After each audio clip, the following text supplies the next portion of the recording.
Creemos, por supuesto, que los migrantes tienen, todos tienen un derecho pleno y a vivir de la mejor forma, de la forma más digna, cumpliendo las necesidades básicas, no solamente básicas, sino que las de superación de donde nos encontremos.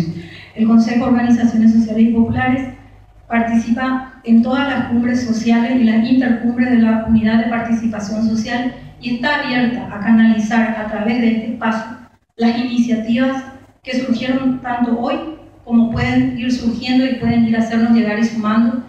Vamos a llegar también en esas cumbres en las que los migrantes siempre tienen un lugar, solamente que hay que optimizar y hay que darle a ese espacio el uso que se debería de dar, en el sentido de que, bueno, por ejemplo, una de las últimas cumbres recuerdo que se hablaba del libre tránsito de las personas, de la moneda única.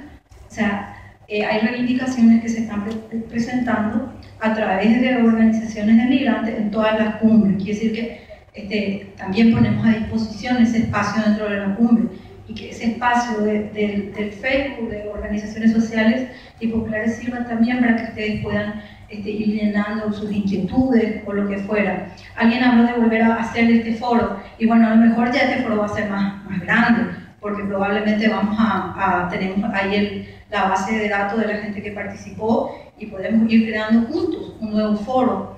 También lo del interior, que me parece una maravillosa idea. Yo ni se me ocurrió pensar que sí, que ¿por qué no? Hay que hacer un esfuerzo y hay que llegar y trabajar también con ellos.